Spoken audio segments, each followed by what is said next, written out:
Greeting everyone from the office of the chaplain. My name is Adam Kirtley, and for the past couple of days, I've been reflecting on ways in which I might help facilitate connection in our community, given the call for relative isolation and separation.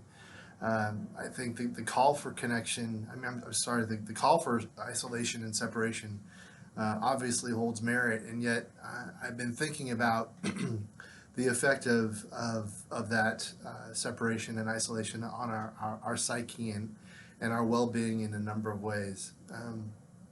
I have had multiple encounters with students who are suffering a real sense of sadness, and I was realizing that it's not simply a sadness regarding um, the fear and anxiety um, uh, of the virus and the sort of the changes that we're seeing in our country and around the world, but also a sadness that I would categorize as grief and loss.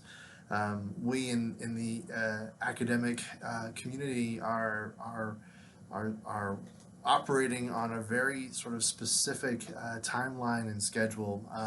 We are a world of seasons, and the end of the school year brings with it a tremendous amount of celebration, of accomplishment. For seniors, it brings with it a process of slowly saying goodbye and bringing certain types of friendships to a close or a pause as you begin to think about next steps. And to have it upended so wholly and so substantially is a loss of the anticipated experience that we all thought that we would have. And I think there are those in our community for whom that is a particularly painful reality. And so I think it's important to acknowledge that and to name that. And to those of you who may be suffering something that feels very much like grief or loss, I want you to know that I see you and I'm caring for you.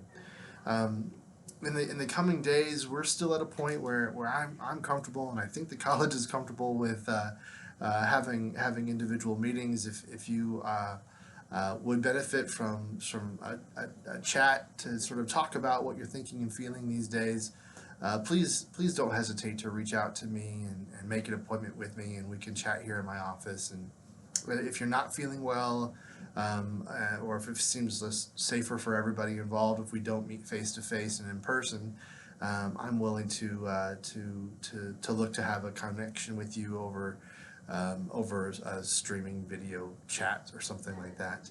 Um, uh, as we think about what makes Whitman Whitman and these personal connections and friendships that so many of us I think hold dear.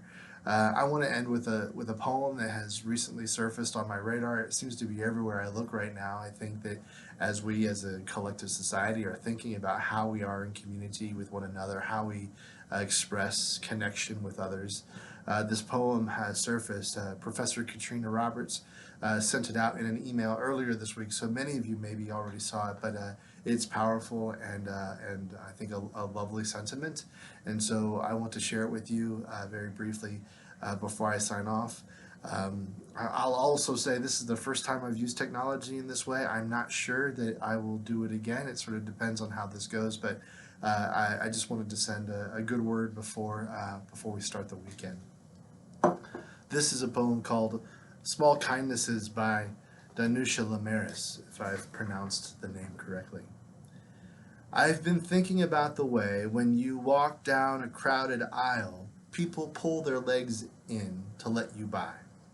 Or how strangers still say bless you when someone sneezes, a leftover from the bubonic plague. Don't die, we're saying. And sometimes when you spill lemons from your grocery bag, someone else will help you pick them up. Mostly, we don't want to harm each other. We want to be handed our cup of coffee hot and to say thank you to the person handing it, to smile at them, and for them to smile back. For the waitress to call us honey when she sets down the bowl of clam chowder, and for the driver in the red pickup truck to let us pass. We have so little of each other now, so far from tribe and fire, only these brief moments of exchange.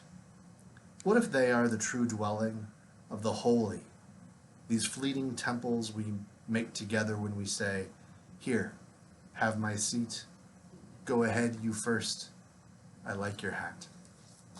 All right, friends, take good care of yourselves and of each other, and I hope to see you around very soon.